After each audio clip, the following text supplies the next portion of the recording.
Hello foodies, आप सबका स्वागत है मेरे चैनल में। ट्रेडिशनली इडली बनाने जा रहे हैं। उसके लिए हमने 2 कप चावल ले लिया है और 1 कप हमने उड़द दाल ले लिया है।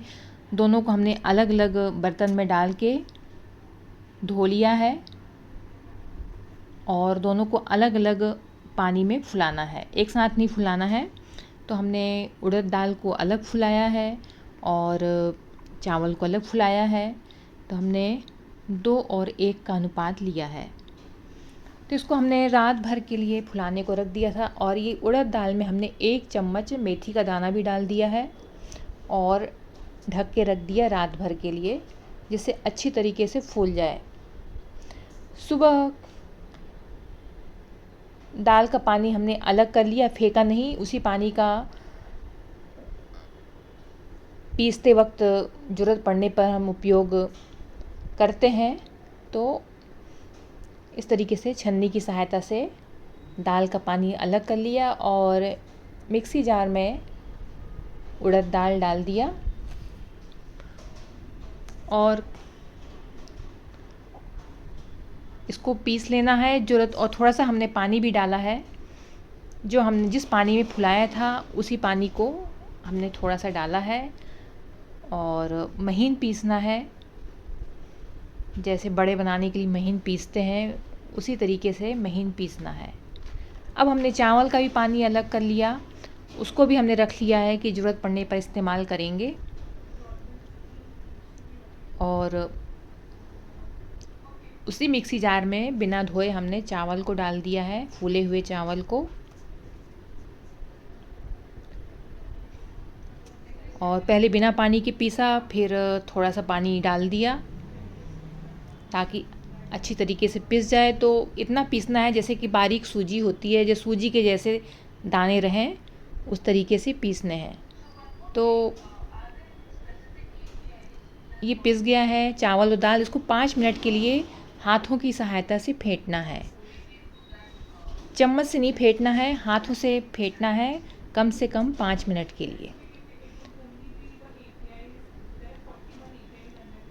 इस तरीके से आप देख सकते हैं कि ये इसका घोल बहुत गाढ़ा भी नहीं होना चाहिए, बहुत पतला भी नहीं होना चाहिए। और हमने इसको ढक के रख दिया रात भर के लिए, ऐसी जगह पे जहाँ पे हवा का आना जाना नहीं रहे, बंद जगह पर। ये हमने चटनी के लिए भुनी चने की दाल पानी में फुला दिया है और नारियल। हमारे पास गीला नारियल नहीं था तो हमने सूखे नारियल को ही पानी में फुला दिया। गीला नारियल मिल जाए तो आप उसका इस्तेमाल करिए। ये हमने सांभर बनाने के लिए अरहर दाल ले लिया है, लगभग पौना कप से 1 कप ले सकते हैं। और ये हमने कुछ सब्जियां ले ली हैं। भिंडी और करेला छोड़ के आप सब्जियां इस्तेमाल कर सकते हैं। भिंडी को नहीं डालना चाहिए और करेला को नहीं डालना चाहिए।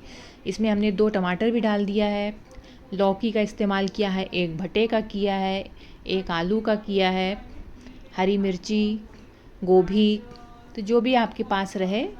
अगर लौकी नहीं मिलती तो कद्दू भी डाल सकते हैं, दोनों भी डाल सकते हैं। तो इस तरीके से छोटे छोटे टुकड़ों में कर लें।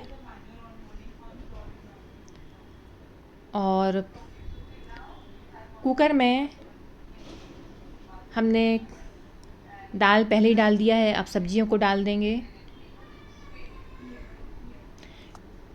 हमने खटाई में टमाटर का इस्तेमाल किया है और 1/4 चम्मच हमने हल्दी पाउडर, धनिया पाउडर और लाल मिर्च पाउडर, थोड़ी सी हींग डाल दिया है और नमक। और ये अब इसका ढक्कन लगा देंगे। 1 सीटी देके हमने 10 मिनट के लिए इसको स्लो फ्लेम पे पका लिया। अब हम चटनी पीस लेते हैं। तो ये हमने प्याज ले लिया, हरी धनिया, कुछ लहसुन, अदरक और मीठी नीम की पत्ती, हरी मिर्ची।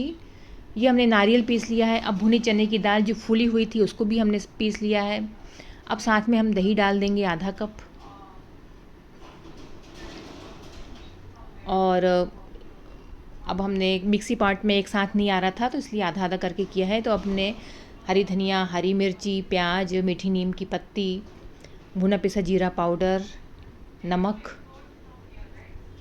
ये सबको एक साथ पीस लेना है। अब सबको हमने मिला दिया। अब तड़का देना है तो हमने तेल में हींग डाल दिया है और साबुत राई डाल दिया है, 1/4 चम्मच साबुत लाल मिर्च डाल दिया है और जब तड़क जाए अच्छी तरीके से तो इसको मीठी नीम की पत्ती आखिरी में डालना है। तो हमने उस चटनी में डाल दिया तड़के को। तो ये चटनी भी तैयार हो गई। अब सांभर बनाने के लिए सांभर मसाला बनाना है। थोड़े से तेल में हमने 2 चम्मच भुनी हुई जो चने की दाल रहती है वो लिया है, और 1 चम्मच हमने उड़द दाल लिया है। तो इसको अच्छी तरीके थोड़ा सा भून लेना है, हल्का सा गुलाबी होने तक। तो 2 चम्मच हमने फूली हुई चने की दाल, फूली यानी भुनी हुई चने की दाल, गीली नहीं है, सूखी है, और 1 चम्मच हमने उड़द दाल, इसको गुलाबी होने तक कर लें। अब हमने इस पे डाल दिया है थोड़ी सी जीरा, और ये हमने साबुत धनिया और साबुत लाल मिर्ची डाल दी है।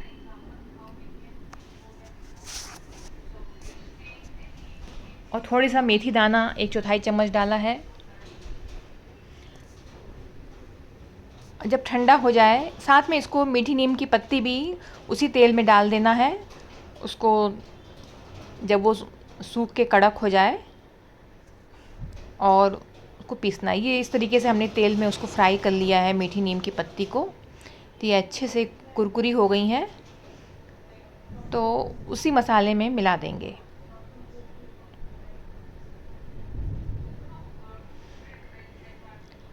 और इसको पीस लेना है साथ में। तो ये सांभर मसाला भी तैयार हो गया है।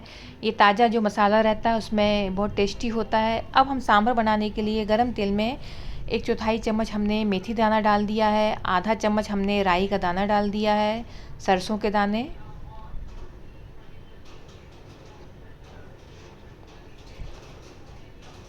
और ये हमने साबुत जीरा ले लिया है आधा चम्मच। जब अच्छे से तड़क जाए फिर ये हमने हींग पाउडर डाल दिया है, और अब हमने मीठी नीम की पत्ती डाल दिया और प्याज डाल देना है।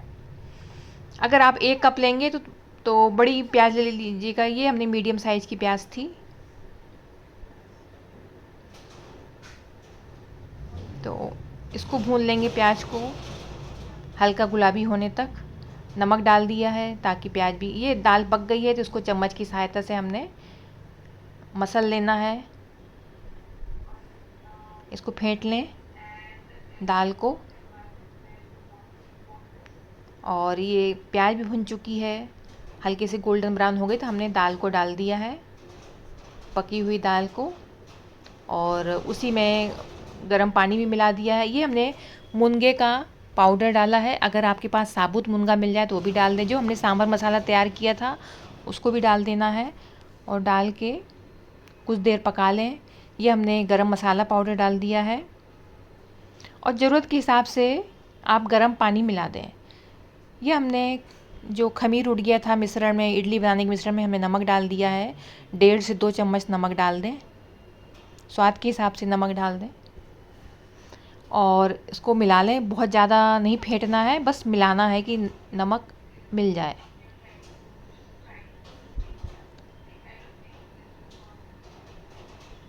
तो इस तरीके से 2-3 बार मिला के अब हमने कुकर रख दिया है इडली बनाने के लिए, और उसमें थोड़ा 2 गिलास पानी डाल दिया, और इडली बनाने के सांचों में थोड़ा तेल लगा के ग्रीस कर लेना है, फैला लेना है तेल को, और उसमें इडली का बैटर डाल देना है। हमने कुकर रख दिया है पानी डाल के तो स्टीम बनने के लिए। तब तक वो उसमें गैस पर स्टीम बन रहा है, तब तक इसमें हम सांचों में बैटर डाल देंगे। अब इडली बनाने के सांचों को हमने कुकर के अंदर रख दिया है और ढक्कन लगा दिया है। ध्यान रखें इसमें सीटी नहीं लगानी है, और हमने हाई फ्लेम पे रखा है इसको 15 मिनट के लिए। तब तक ये सांभर भी उबल गया है और इसमें भी स्टीम बनने लग गई है। इसको हाई फ्लेम पर रखें, स्लो फ्लेम पे नहीं रखें, तो और 15 मिनट रखें।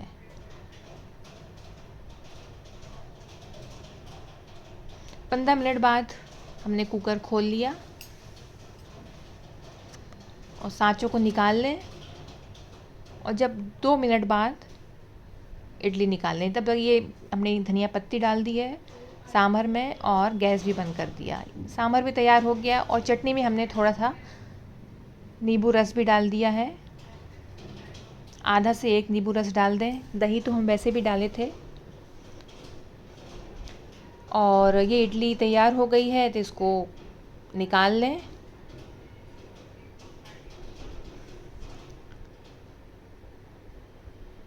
गरम रहता है तो कपड़ों की सहायता से पकड़ के निकालने में फिर आसानी रहती है। फ्रेंड्स, वीडियो पसंद आए तो लाइक और शेयर कर दीजिएगा। और चैनल में पहली बार आए हैं, ये आप देख सकते हैं कितनी फूली फूली और कितनी स्पंजी इडली बनी है। और कमेंट्स ज़रूर करिएगा।